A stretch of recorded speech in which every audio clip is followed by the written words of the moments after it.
Hola a todos, mi nombre es Alejandro, soy miembro del equipo de IDEM y quiero darles la bienvenida a este conversatorio, a esta entrevista en la que hablaremos sobre Georgetown University. Y el día de hoy me acompaña Jorge Moreno, un gran amigo de la casa, un gran amigo de IDEM, socio de Moreno Abogados. Él es egresado de una maestría en Derecho en Georgetown University. Y bueno, ya con esta breve introducción, bienvenido Jorge, ¿cómo estás? Qué gusto tenerte acá. Gracias, Alejandro. Una vez agradecer a todo IDEN, tanto a ti como a todos los que conforman la asociación, por contar conmigo y encantado de ayudarlos a través de mi experiencia con anécdotas, situaciones y datos que creo que van a ser de utilidad para cualquiera que en general quiere estudiar en Estados Unidos.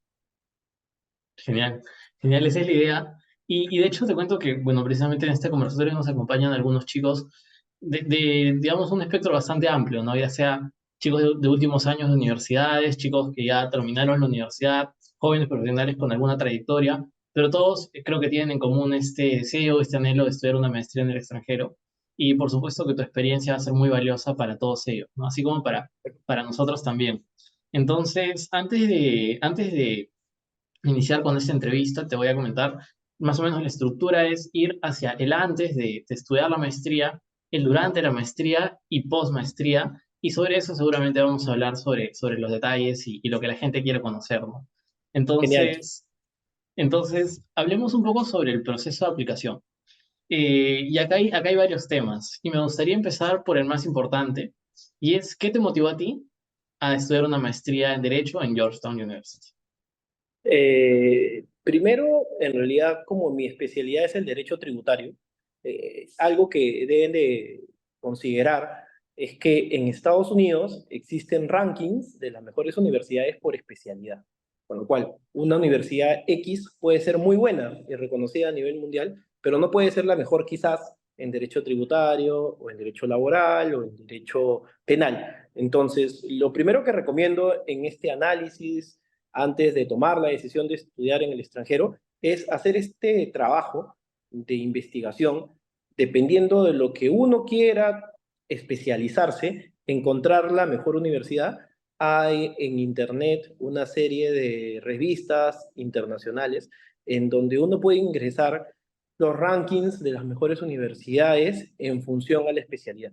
En mi caso, de derecho tributario, las mejores eran Georgetown y NYU. Entonces, en función a ello, armé mis aplicaciones y demás y tomé la decisión. Adicionalmente, en el caso específico de Georgetown, finalmente tomé la decisión de ir ahí porque me dieron una muy buena opción para trabajar en cuanto a los pagos de los derechos académicos, muy rebajada. Y adicionalmente a ello, yo había conocido a un profesor que era muy bueno y con el cual tenía ya una comunicación antes de ingresar. Él es muy reconocido en el mundo del derecho tributario. Y adicionalmente, la otra razón por la cual escogí Georgetown es que al estar muy cerca a la Tax Court, que es como el tribunal fiscal, tenía la posibilidad de que me dicten profesores relacionados al área de litigios y los mejores, que son los que formaban parte de esta situación, ¿no? Entonces, sumado a ello, adicionalmente, el jefe de la maestría de Viena era el encargado de dictar un curso que era de Derecho Europeo de la Comunidad Europea Tributario a través del análisis de todos los tratados internacionales, y ese era un adicional. Sumado todo eso y considerando además la planilla, que es otro tema que ustedes tienen que ver, que es la plantilla curricular, en donde están todos los cursos que se dictan tanto en NYU y en el caso con Georgetown, tomé la decisión de estudiar, perdón. Y por último, es que en mi caso particular, yo pude hacer la maestría en Derecho Tributario y además una certificación en Tributación Internacional en lo que dura la maestría, que son 8 meses, yo no sé si medio nomás. Entonces, se me permitió esa posibilidad que en otra universidad no iba a poder. Entonces, obtuve dos títulos en vez de uno. Entonces, eso fue lo que me motivó finalmente a decidirme a Georgetown. Lo que yo sí creo es una decisión muy importante y hay que tomarse el tiempo. Yo sé Claro. que todos los que están detrás de la pantalla tienen mil cosas que hacer, normalmente tienes que trabajar, estudiar, muchos ya tienen familia también y tienen una serie de responsabilidades que quizás le quiten bastante tiempo. Bueno, si deciden estudiar en el extranjero, tienen que hacer todo un análisis, no solo de Estados Unidos, también tenemos la posibilidad de ir a Europa, y dependiendo de la decisión personal, también otro tema que se tiene que tomar en cuenta es la vida en Nueva York no es la misma que la vida en Washington, no es la misma que la vida en Europa. También tienes que ir viendo los que tienen la posibilidad, yo no la tuve, pero sí tengo amigos que tienen la posibilidad de viajar, entonces se quedan un tiempo en la ciudad, también eso les puede ayudar para saber con qué ciudad se sienten mucho más cómodos, ¿no? La gente es más agresiva, por ejemplo, en Nueva York que en Washington, entonces también depende de diversos factores y cómo se sientan bien, ¿no? Al final del día, el tema de la maestría es muy bueno porque te permite estudiar, tanto en el caso de NYU y Georgetown, con tributaristas americanos. Eso es maravilloso, ¿no? O sea, porque Claro, tributaristas americanos y además de todo el mundo. Entonces, estás compitiendo como si estuvieras trabajando en Estados Unidos con los tributaristas más importantes de Estados Unidos. Entonces, sin duda, es algo importante, te abre los ojos, te permite esforzarte más para tratar de estar al mismo nivel y ritmo de ellos. Entonces es una experiencia alucinante, muy buena, recomendable. Si todos lo pueden hacer, que lo hagan, que ni siquiera lo duden, pero sí tienen que tomarse un tiempo de su investigación antes de finalmente decidir con qué universidad es la que se sienten más cómodos y la finalmente con cuál deciden también, porque puedes tener la posibilidad de ser aceptado en varias universidades y la decisión final va a ser tuya. genial. Sí, justamente has mencionado varios temas muy interesantes, como la ciudad, como la currícula, que son temas que de verdad me gustaría profundizar en un rato más. Son Por muy supuesto. interesantes. Y para ir un poco, digamos, encaminándonos hacia ello, y situándonos nuevamente en este proceso de pre-maestría, ¿no? Los meses antes o el tiempo antes que tú vas formando la decisión de estudiar la maestría, seguramente surgen algunas dudas, ¿no? Y es principalmente en un primer momento, ok, ¿qué perfil necesito para tal universidad?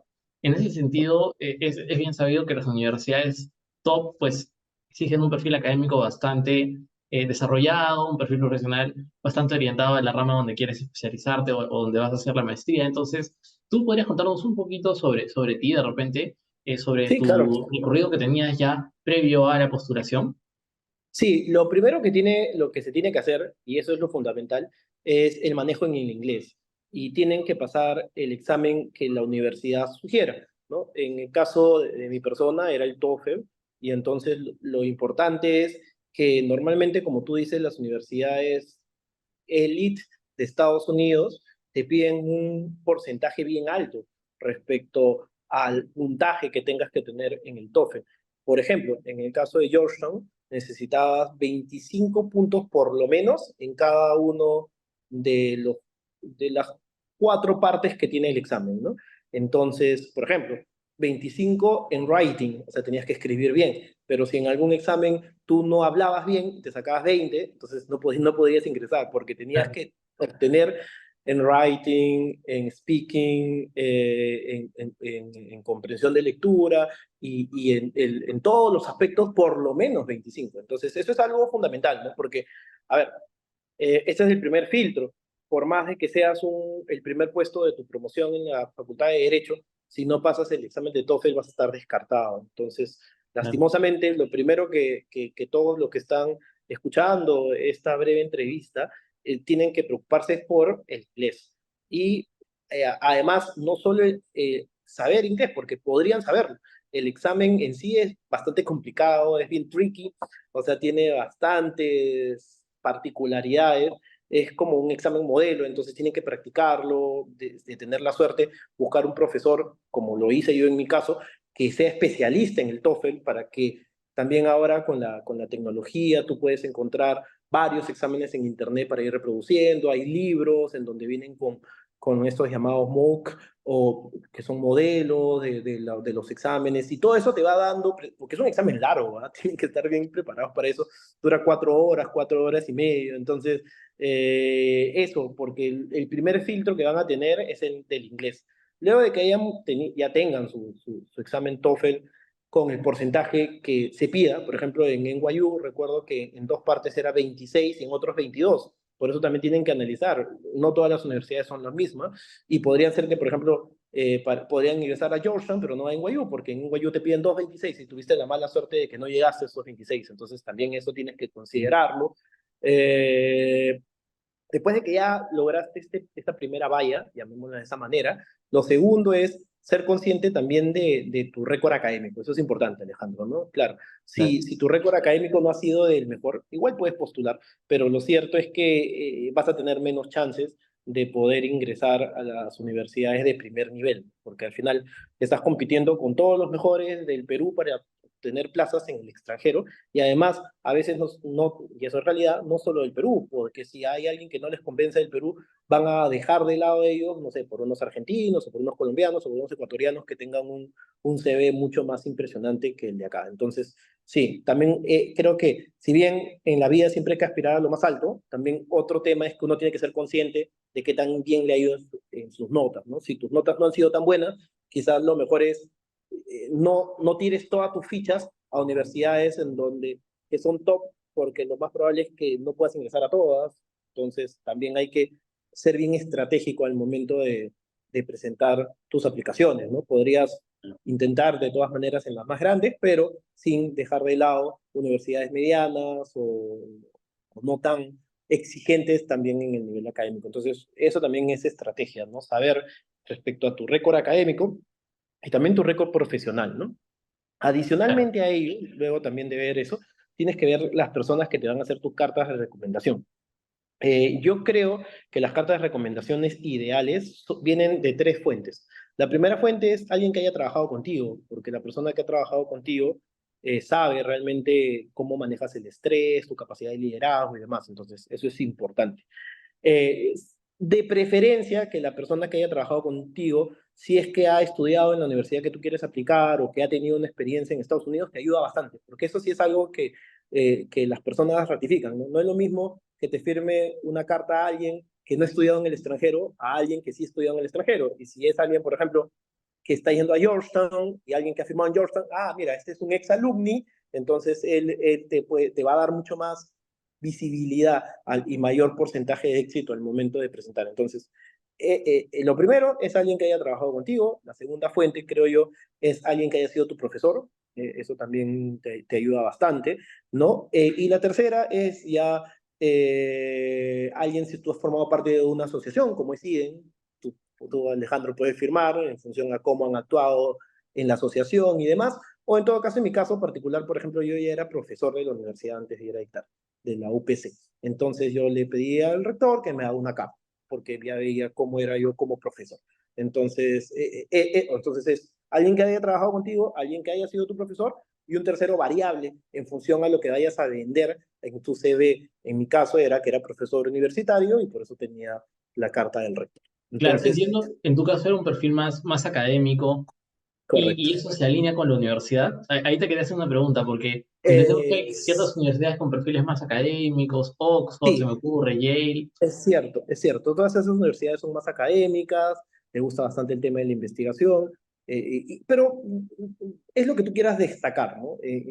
Ese tercer fuente es, no sé, en tu caso, Alejandro, por ejemplo, cuando apliques, es fundamental el tema de haber liderado una institución tan importante como IDEN, entonces, ¿no? Ahí eso te va a ayudar bastante. Entonces, eso es importante. Otra persona puede haber hecho mucha ayuda social, por ejemplo, ¿no? Entonces tiene gente que ha trabajado con ella, que ha liderado proyectos, entonces esa persona también le va a ayudar, ¿no?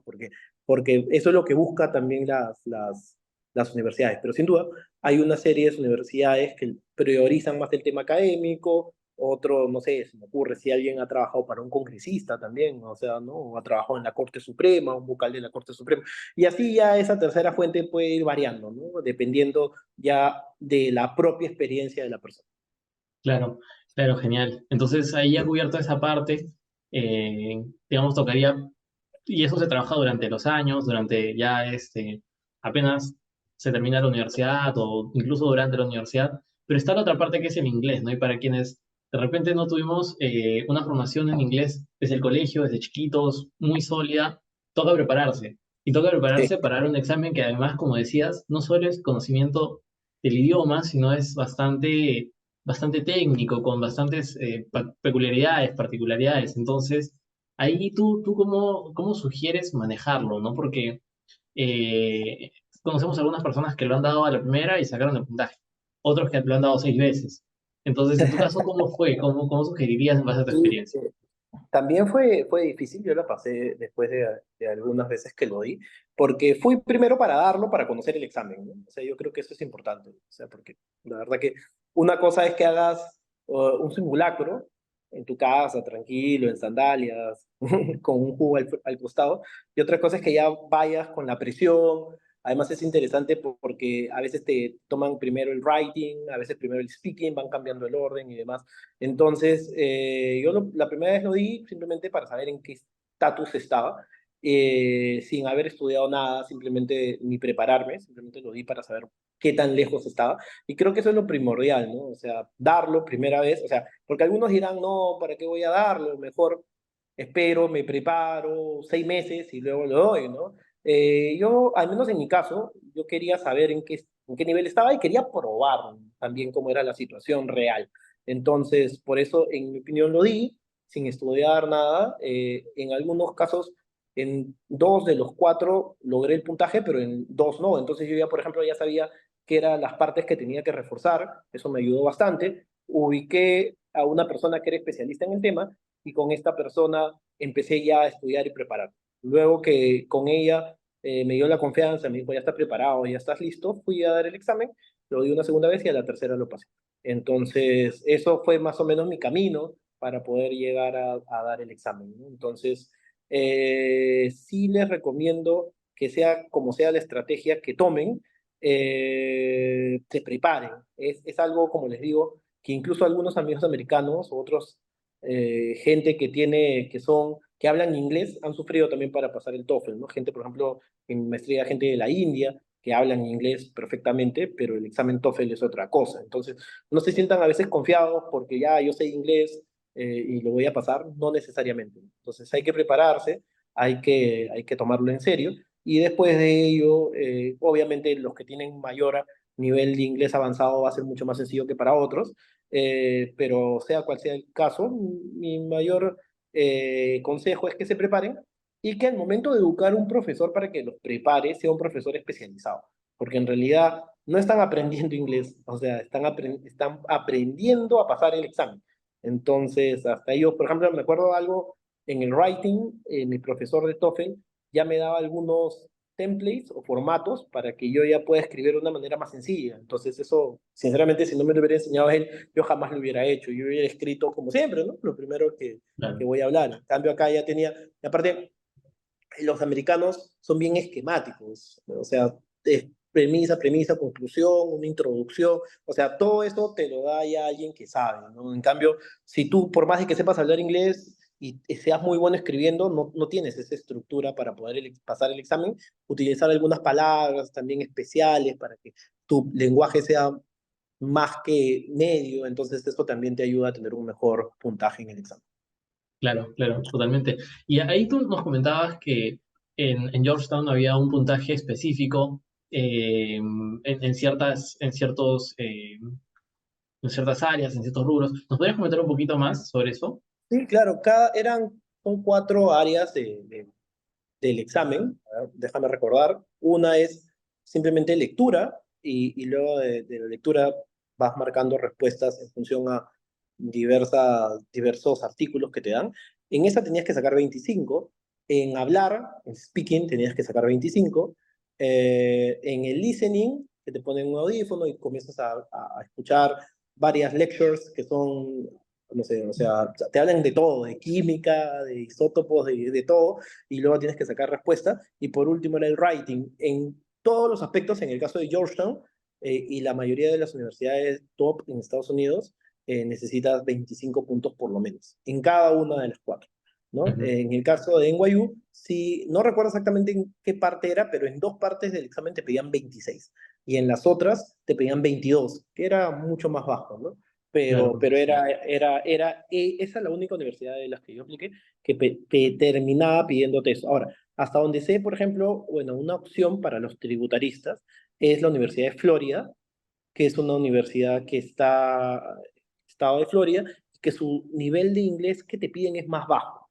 Pero claro, o sea, en el ranking está muy bien posicionada, pero no llega a ser una universidad tan importante como otras que existen, ¿no? Pero en el caso tributario es muy buena y el nivel de inglés es más bajo, ¿no? Y así también podrían haber, como les digo, los gringos tienen una frase que es no pongas todos tus huevos en una sola canasta, ¿no? Entonces también es importante eso, ¿no? No pongas todas tus opciones solo en un lado. O sea, ¿qué pasa si aplicas a, no sé, Harvard, Yale y Georgetown y las tres rebotas? Entonces te quedaste sin nada. Entonces es mejor también aplicar a otras medianas que pueden ser muy buenas u otras opciones, ¿no? Para poder, en el peor de los casos, tener alguna opción y estudiar afuera, ¿no? Genial, genial. Y un dato, y ya con esto terminamos el tema de, digamos, previo a la elección de la maestría y a la postulación en sí, y es el personal statement. Entiendo Sí, que puede ser un proceso complicado porque en principio es redactar un ensayo, pero lo que suelen decir es que es toda una autoexploración, ¿no? Y un proceso sí, bastante de autoconocimiento, muy interesante. Eh, sí. ¿Cómo lo recuerdas? ¿Recuerdas la pregunta o lo que te pidieron exactamente? En realidad, lo que te piden es básicamente cómo tú puedes contribuir a, primero, por qué estás postulando, ¿no? A esa universidad. Eso es lo importante. ¿Por qué? Ahora, ¿para qué también estás postulando a esa universidad? Y finalmente, ¿cuál sería tu contribución a la universidad, a tu país y al mundo? Entonces, sí, sin duda, el personal statement es algo que hay gente que no duerme y que lo está reescribiendo, reescribiendo, reescribiendo. Eh, a- y sí es importante, primero definir cuál es la postura que tú vas a tomar en función al tema y tratar de contestar estas preguntas que te mencionaba. Por ejemplo, tú, ¿por qué quieres estudiar en el extranjero? ¿Cuál es tu objetivo?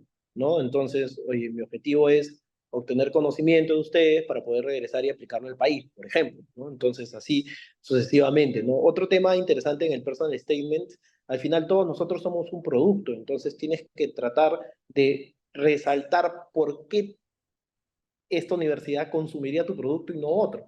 Entonces ahí tienes que ser bien esquemático y tratar de ver en qué sobresaliste, qué te diferencia al resto, no solo quedarte en el sistema académico, también extraacadémicamente qué hiciste, por ejemplo, qué premio ganaste. Entonces eso también es importante, ¿no? Es un tema, como tú bien dices, intrusivo, pero también hacerse estas preguntas, porque si no va a quedar más o menos un personal statement objeto de un curso de psicología, pero no tan importante para lo que buscas, ¿no? Que es diferenciarte del resto para que te cojan a ti y no cojan a otro. Eso es importantísimo. Claro, claro, genial esclarecer el objetivo de lo que vas a escribir. Ahora, algo muy interesante que también quedó un poco en el aire al inicio era sobre la ciudad, porque mencionabas que una de las razones por la que escogiste la maestría en Georgetown específicamente era porque estaba cerca del Tribunal Fiscal y era en la ciudad de Washington.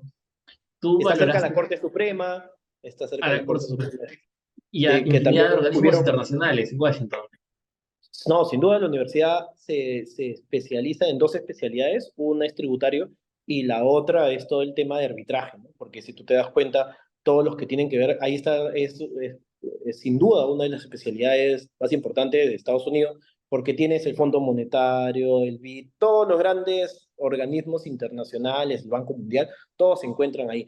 Y ya para los que simplemente, ya sé que estamos todavía en el previo, pero vamos a avanzar un poquito más, No, sí, para los que adelante. quieren para los que quieran quedarse, o sea, hay bastantes posibilidades en el Banco Interamericano de Desarrollo, en la OEA, entonces ahí como son instituciones en donde haya bastante rotación, entonces existe posibilidad de quedarse trabajando en estas instituciones. Entonces, claro, si trabajas en Georgetown, si estudias en Georgetown, tienes muchas posibilidades de ir conociendo personas, en el networking y demás, y esas personas después te pueden ayudar para que trabajes en estas instituciones.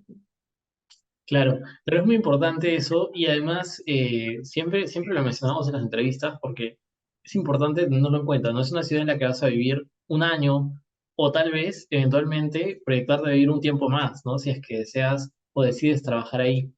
Claro. Eh, ¿Para ti influyó de repente algo extra académico? De repente la posibilidad de el networking que podías hacer o la vida social más allá de las aulas o algo Sí, que tú sí, sí. valoras Es una buena especialmente? pregunta. particularmente o sea, es una persona tranquila, ¿no? O sea, entonces Washington iba con mi personalidad. Entonces, es una ciudad llena de museos, desde el punto de vista académico hay varias instituciones interesantes, está la Casa Blanca, yo vivía cerca del Capitolio, entonces toda la atmósfera fue bastante simpática. Cuando después iba a Nueva York y lo comparaba, es algo completamente diferente, pero es cuestión de gusto, ¿no? Si a alguien ahí Por detrás supuesto. le gusta bastante la fiesta y una ciudad que nunca duerme, Nueva York es impresionante, va a ir perfecto para estas personas, ¿no? Claro, claro, es muy importante siempre valorar eso también, porque está la propuesta académica, pero lo cierto es que vas a vivir un año ahí, ¿no? Y Claro. también está que, no sé, el clima, la seguridad, Y qué sé el yo. clima respecto a Nueva York y Washington es muy parecido. O sea, es muy parecido, por ahí no hay, pero es importante lo que tú dices, claro, si no te gusta el frío, no escojas nada en Nueva York ni en Washington, ándate a Florida, por ejemplo, ¿no? Que es más caluroso, ¿no? O una universidad en Miami, ¿no? Ahí vas a tener bastante reggaetón. Claro, para los latinos sí puede ser algo que podamos extrañar. Y, y ahora ya, digamos, volviendo un poco a la experiencia en la universidad, eh, ¿qué tal Georgetown? ¿Cómo describirías la experiencia? ¿Qué aspectos de repente destacarías con mayor énfasis? Es una universidad muy, muy, muy buena eh, por varias razones. Creo que el lado académico es lo más sencillo de explicar, ya lo mencioné también antes, currícula, calidad de profesores. Por ejemplo, simplemente para redondear esa idea, en el caso de, a mí me enseñaron estudio de precios de transferencia y el curso de estudio de precios de transferencia me lo dictaban varios profesores que eran los especialistas y los que habían hecho las normas de precio de transferencia en Estados Unidos. Entonces, esta posibilidad de varios profesores, de ser el profesor jefe de la maestría, que es casi una eminencia de la Universidad de Viena. Entonces, todo ese conjunto fue lo que académicamente fue súper rica y la que me decantó por elegir Georgetown, entre otras universidades. Eh, Eso desde el punto de vista académico. Ahora, la gente en general es bastante amable. Esto es algo muy interesante porque como toda la gente, hay mucha gente internacional, tanto estas universidades tienen bastante presencia de otros países. Es súper interesante poder tener gente con la que tú, capaz en el Perú, nunca hubieras podido interactuar, ¿no? Gente, en mi caso, gente de la India, gente de Rusia, gente de Tailandia, americanos que estaban ahí haciendo también su maestría. O sea, creo que lo más interesante, más el lado académico sin duda es importantísimo, pero esa variedad cultural que te permiten las universidades americanas es maravillosa, ¿no? Es poder tener gente con una idiosincrasia completamente diferente a la tuya y estar ahí es un tema maravilloso. Ahora, en el caso de Georgetown es particular porque el Law Center se encuentra cerca del Capitolio y entre el Capitolio y la Casa Blanca, en el mismo downtown. Entonces, el campus del Law Center es bonito, pero no es tan bonito como el campus en donde se encuentran todas las otras facultades que están en Georgetown, que este sí es precioso, aparte es un monumento, es maravilloso.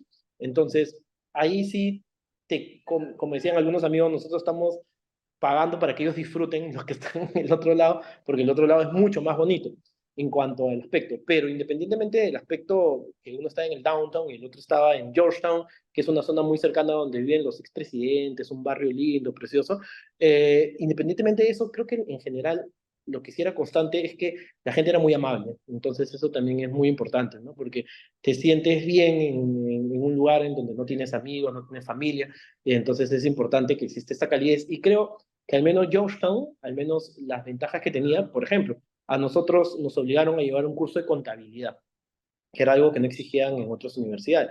Entonces me pareció súper interesante, fue súper complicado también, porque si ya la contabilidad, para nosotros que somos abogados, en castellano es difícil, en inglés te imaginarás, fue súper complicado, Claro. pero independientemente de ello, me pareció muy bueno, porque es un curso obligatorio para todos los de la maestría tributaria. Entonces, eso es un valor agregado, aprender, y nosotros veíamos estados financieros de Starbucks, o sea, de empresas enormes, y ves todo lo monstruosas que son. Entonces es como que un primer piso. Todos tienen que pasar este curso porque si no, no pueden llevar los cursos de la maestría. Entonces, contabilidad. Ese tema de detalles que son importantes también al momento de escoger una universidad. Y lo otro, en sí, que se preocupaban bastante por ti. O sea, habían varios, en general, clubs fuera del tema estrictamente académico, ¿no? Si quieres mejorar tu inglés, tu redacción, habían cursos para mejorar tu inglés, para tu redacción, habían cursos de conversación, teatro, cine y demás. Hasta llegaba el nivel en donde había la posibilidad de un día a la semana ir si extrañabas a tu mascota, te prestaban una mascota un tiempo determinado. Entonces, hasta ese detalle se fijaban, ¿no? Había gente que sufre por la mascota porque son muy cercanas, y entonces, para que no sufran tanto, todos los jueves tú podías hacer una cola y habían varios perritos que tú los podías tener un tiempo determinado. Ese tema de Bacán. detalles es Sí. importante. Es Qué interesante. interesante. Qué Ujú. interesante. Oye, y volviendo a esto de la vida en la universidad y la vida universitaria, me entró la curiosidad porque alguna vez contigo conversábamos y me decías que la experiencia de muchos puede que no sea, porque es la experiencia para muchos de vivir solo por primera vez. Y puede que sea terrible porque en algunos casos incluso había experiencias de gente que era estafada o de Sí, que les decían, este es un lugar, o sea, este es el lugar donde vas a quedar con ciertas fotos y llegaban y era completamente distinto. Tal vez puedes contarlo para que puedan conocer un poco esa sí, experiencia. sí, claro, Alejandro. A ver, me explico. Después de que ya ingresaron y van a ser uno de sus momentos más felices de su vida, tengan la carta de aceptación, ya viene otro tema, ¿no? Ya viene el tema de tener los recursos para poder ir. Entonces, ahí sí me gustaría explayarme un poquito desde mi Sí, experiencia para las personas que lo puedan tener, ¿no? O sea, algo que, por ejemplo, es caro, y ya tienen que saberlo, es el primero los costos, ¿no? Entonces, dentro de los costos está o vas a vivir dentro de la propia universidad, que son los llamados dorm, que son más cómodos, pero que también vuelan, entonces lo más probable es que ya no puedas encontrar.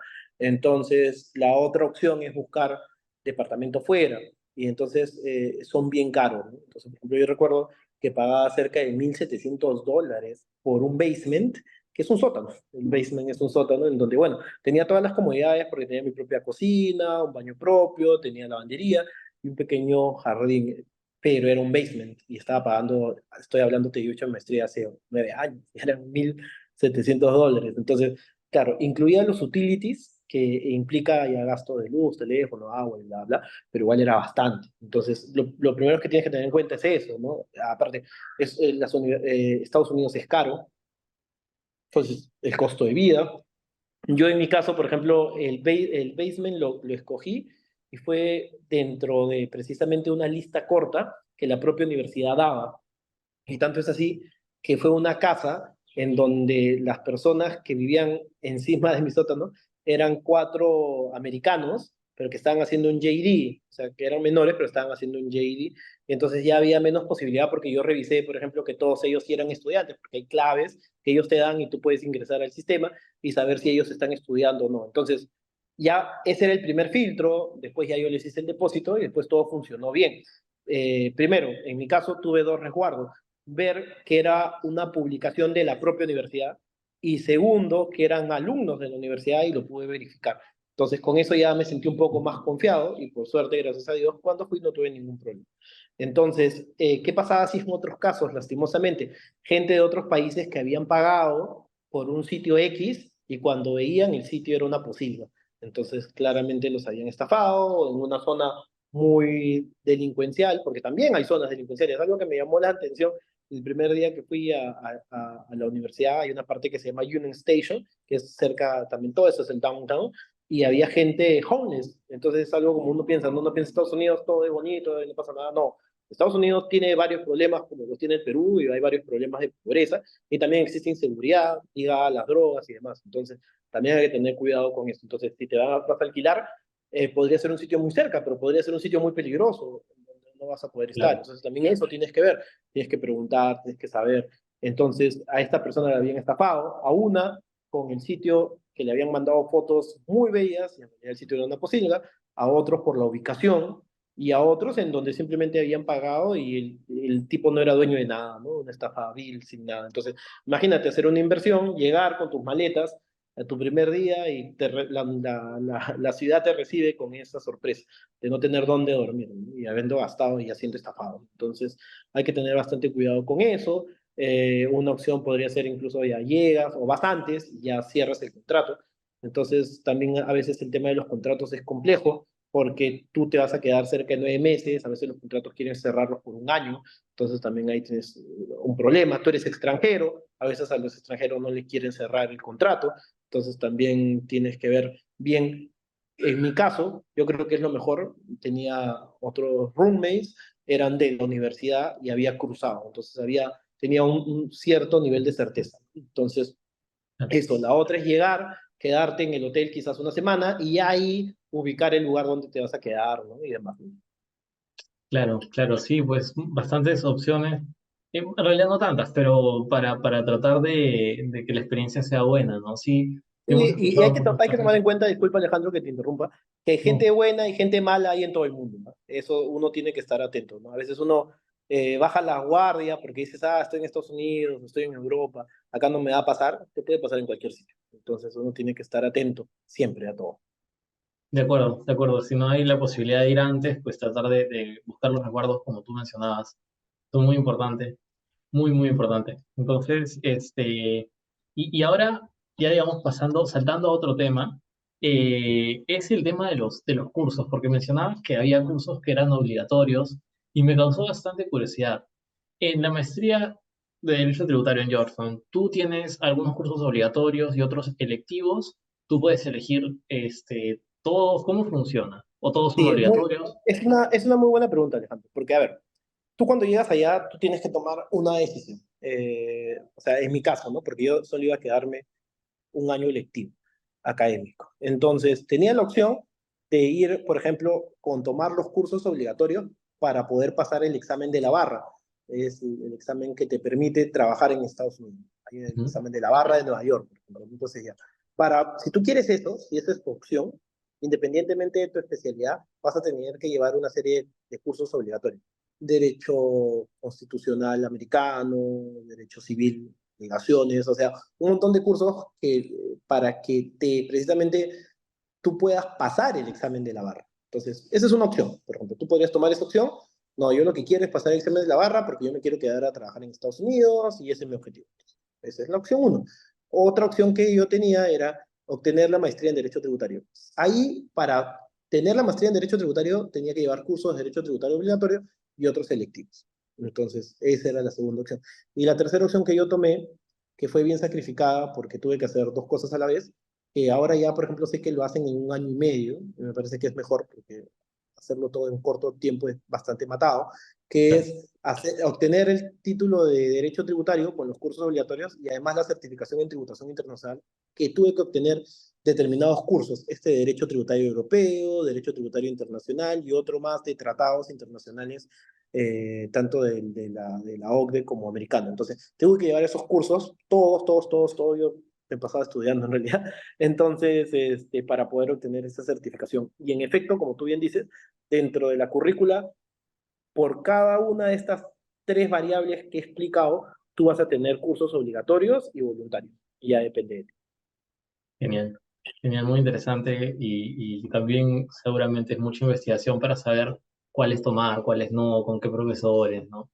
Es muy importante. También eso es cierto, también eso es cierto. ¿Con qué profesores es importante? ¿No? Porque el profesor, si coges un muy buen profesor, te va a marcar bastante. Entonces, eso es importante. Claro, claro. Y ya para, digamos, pasar al post maestría, que acá la duda siempre es, ¿qué hacer cuando acaba, ¿no? ¿Qué opciones tienes cuando acaba la maestría? ¿Puedes competir de repente en igualdad de armas con los americanos? ¿Hay una opción de repente de hacer prácticas? Eh, ¿Hay alguna opción que la universidad te brinda? ¿Cómo, digamos, podrías describir esta etapa post maestría? Sí, es un tema muy interesante. Luego de la maestría, eh, si te quieres quedar, no tienes que empezar a tratar de buscar trabajo cuando acabe la maestría. Tienes que empezar a ubicarlo 6 meses antes. Entonces, Yo por haber llevado tantos cursos no pude practicar dentro del año lectivo, pero existe una posibilidad también de practicar. Entonces, si tú ya te quieres quedar, yo creo que ya 6 meses antes debería ir practicando para que vayas viendo. O sea, las labores que haces en esos 6 meses son básicamente de ayuda, pero ya te estás introduciendo al mundo gringo. Entonces, creo que, por ejemplo, eso ya vas haciendo conexiones y demás. Eh, Después de eso, yo sí creo, y es mi opinión, que determinadas áreas del derecho tienen más posibilidades de insertarse dentro del mercado americano que otras. Me explico. Ujú, El derecho societario, por ejemplo, pero la parte del derecho societario que tiene que ver con fusiones, OPAs y demás, es mucho de las normas peruanas han copiado de las americanas. Entonces, manejan un lenguaje común. Además, si has trabajado en un estudio importante, has tenido ya conexión con estudios importantes americanos, entonces ya te conocen, aunque sea, ya estás dentro del radar. Y los estudios peruanos pueden ayudarte a conseguir una pasantía en Estados Unidos. Yo creo que esa es la mejor fórmula, sinceramente, que alguien desde acá, tu jefe o el estudio de abogados o alguien, te ayude. Yo creo que es lo fundamental, es la forma más rápida y eficiente para poder trabajar allá. Esa es la mayoría de las personas que yo conozco que se han quedado trabajando ha sido de esa manera, con ayuda. Lo segundo es, bueno, si trabajas en una firma internacional, también existe posibilidad no solo de trabajar en Estados Unidos, sino a nivel mundial. Firmas, las cuatro Big Four, ¿no? EY, Price, ellos tienen presencia a nivel. Ellos te pueden ayudar precisamente a que te den la mano para que trabajes. Y la otra ya es tú solo, ¿no? Empezar a buscar tu networking allá, que alguien te pueda ayudar, un profesor que haya llevado, que tenga una buena impresión tuya, en estas prácticas alguien, o comenzar a aplicar.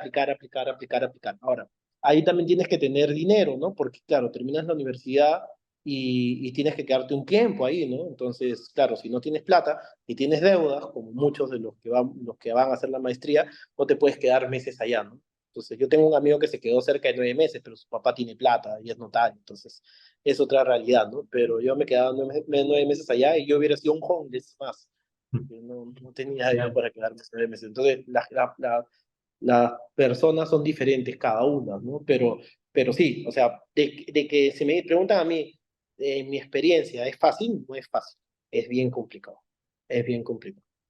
Claro, claro, Por ejemplo, como importante. yo decía, yo cuando me reunía ya con personas, el derecho tributario local no tiene nada que ver con el derecho tributario americano.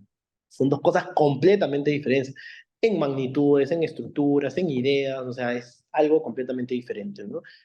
Justo me reuní con un socio de Price, lo que él me decía es, cuando él buscaba trabajo, era un peruano que ya lo han hecho socio en Price, trabaja en Nueva York, una muy buena persona, y él lo que me decía es, yo me reunía y todo el mundo me decía, ¿para qué quiero un tributarista peruano? O sea, es la verdad, porque lastimosamente, y eso es algo también que es cierto, Perú es una economía muy chiquita, o sea, somos un porcentaje muy pequeñito de la economía mundial. Entonces, yo tengo amigos que los han contratado por ser chinos, otros por ser hindús, porque, o sea, tienes contactos con esas empresas, tienes empresas chinas en Estados Unidos en un estudio. Entonces, oye, o empresas indias. Entonces, oye, me conviene porque cuando vengan los contratos en chino, cuando vengan en India, cuando quieran conversar en su idioma, tengo el cambio, el español no es muy fuerte. O sea, es la verdad. O sea, más fuerte es Brasil. O sea, más posibilidades de quedarse trabajando en Estados Unidos y como economía es más fuerte Brasil que Perú. Claro, Entonces, incluso el otro día hablando con una amiga que hace poco la hicieron directora en KPMG, ella hizo una transición de KPMG Perú a KPMG Estados Unidos y nos decía más o menos lo que tú nos dices, ¿no? El mercado peruano no está tan explorado a nivel profesional para ellos, o sea, no es que vayan buscando abogados peruanos para que se inserten allá. Me decía para que en nada. primer orden estarían los brasileros, los mexicanos y por ahí poco más de Latinoamérica, ¿no? Estoy Eh, completamente de acuerdo. Estoy sí. completamente de acuerdo. Sí, o sea, lastimosamente es una realidad, ¿no? O sea, no podemos vivir de espaldas a la realidad también. Entonces, lastimosamente todos son negocios, ¿no? Entonces, como Claro, todos son negocios, siempre vamos a estar un escalón abajo. Eso no implica que no se pueda hacer, se puede hacer, pero nos va a costar más. exacto, y a eso iba.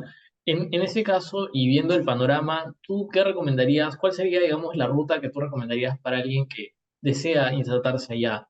De pronto lo que mencionabas, empezar en una Big Four o empezar a trabajar o pensar en trabajar en una empresa con sede allá, tal vez.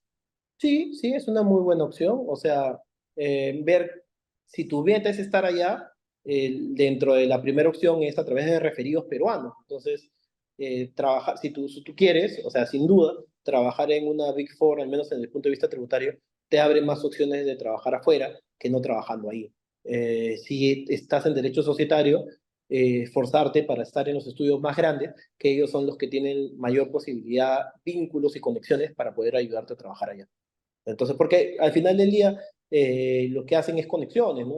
Tú trabajas allá porque quieren quedar bien con el estudio y luego tú regresas y ya tienen a alguien además que ha trabajado, que tiene su lógica, su forma de pensar y su ideología, ¿no? Entonces sí, sin duda. Eso es algo muy interesante porque si quieres trabajar allá, ya empiezas a ubicar tu puesto de trabajo años antes de aplicar ni siquiera a la universidad, ¿no? Eso te iba a decir, qué interesante, qué interesante. O sea, es mucha preparación y para quienes desean postular, pues creo que no hay tiempo que perder, ¿no? Creo que Ya el es tarde, ya. trabajo, sí, el trabajo viene mucho tiempo antes. Jorge, te agradezco por la información. Está muy interesante la entrevista. Seguramente la información que van a recibir es algo que no se encuentra tan fácilmente en algún blog, en internet, pero es muy importante saberlo y tener esta dosis de realidad.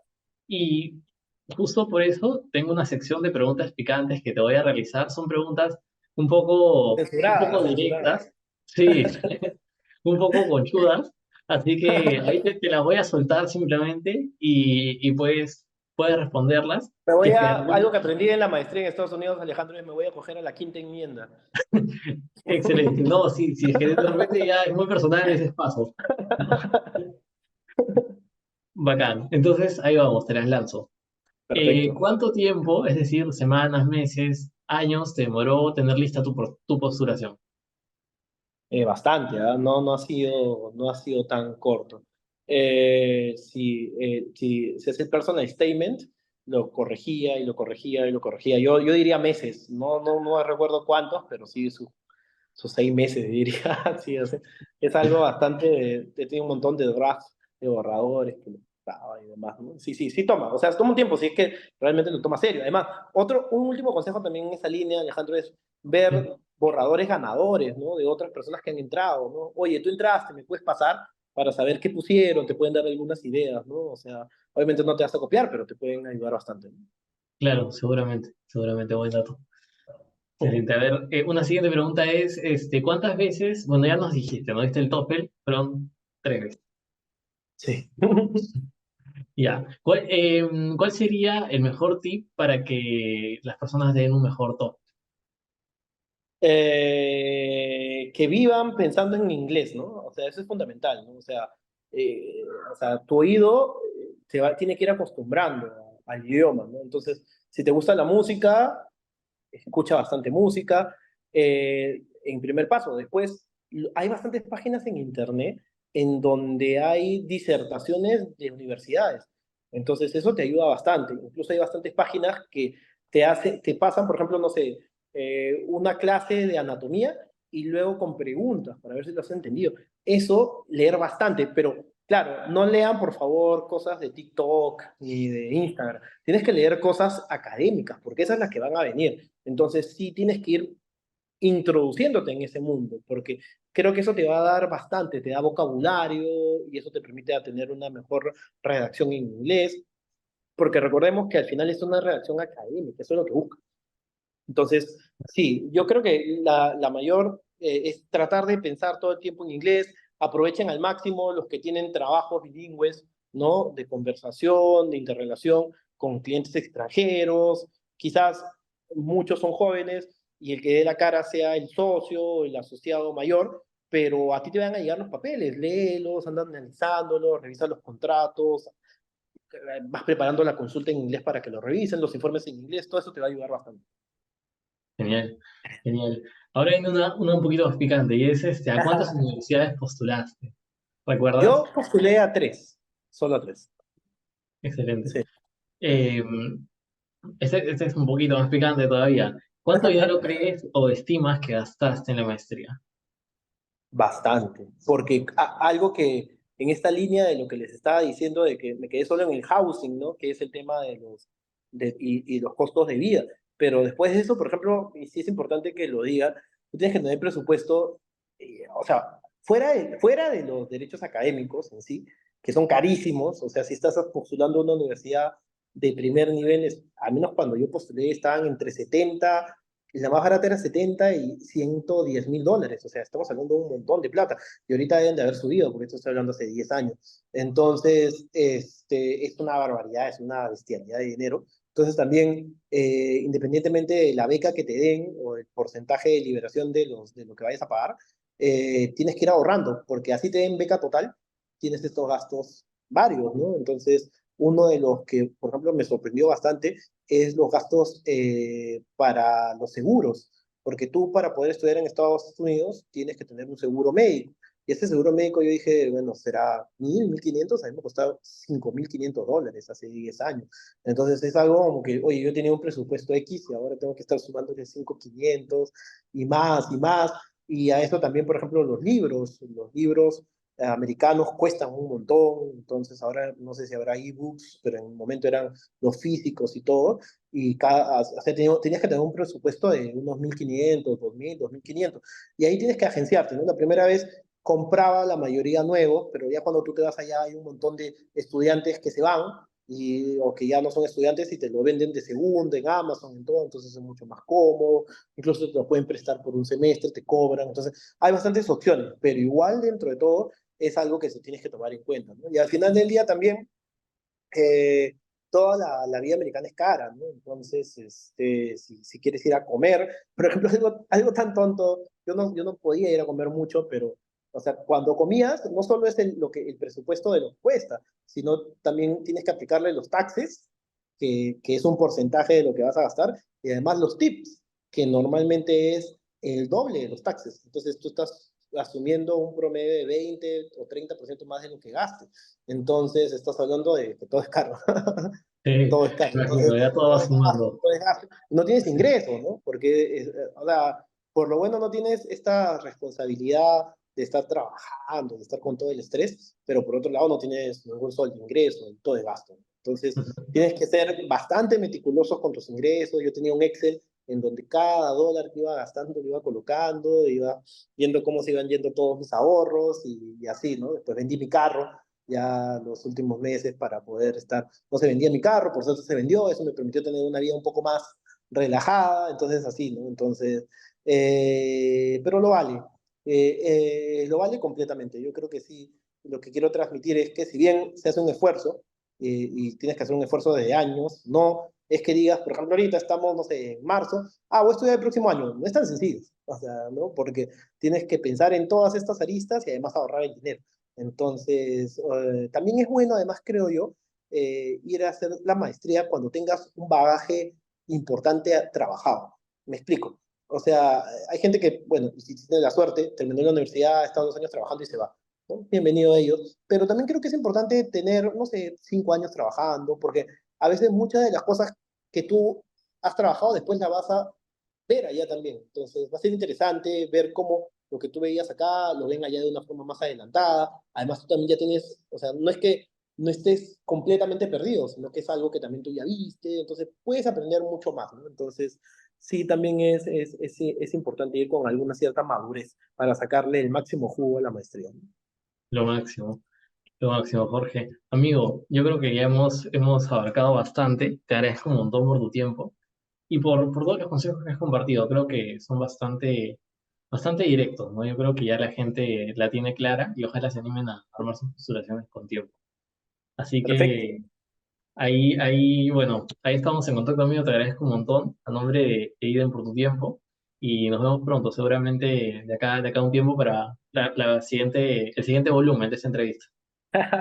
Genial, yo encantado, como siempre, la mejor de las disposiciones en IDEN, con IDEN y con todos los alumnos, aprovechar simplemente unos minutos para dirigirme a ellos y decirles, si tienen dudas respecto a hacer una maestría en el extranjero, háganla, si están dentro de sus posibilidades o luchen para tener esas posibilidades, háganlo. Hay una serie de becas también, no solo nacionales, como son las Fulbright y demás, sino también existen becas en las propias universidades, que tienes que ir aplicando, discutes, todo, o sea, el dinero siempre va a ser un obstáculo para las personas que hemos surgido de abajo, pero ese obstáculo se puede solucionar. Entonces, yo creo que con esfuerzo, con trabajo, va a ser algo maravilloso, va a ser una experiencia única, la van a pasar muy bien, van a conocer amigos de todo el mundo y van a enriquecerse culturalmente y van a poder aplicar todo lo que aprendan del extranjero en el país y de esa manera van a contribuir con un granito de arena en mejorar el país, que es lo que todos debemos buscar siempre. Genial. Muchas gracias, amigo. Ahí nos estamos viendo. Cuídate mucho. Un fuerte Un abrazo, abrazo. Alejandro. Que vaya muy bien. Chao, chao. Bye, bye.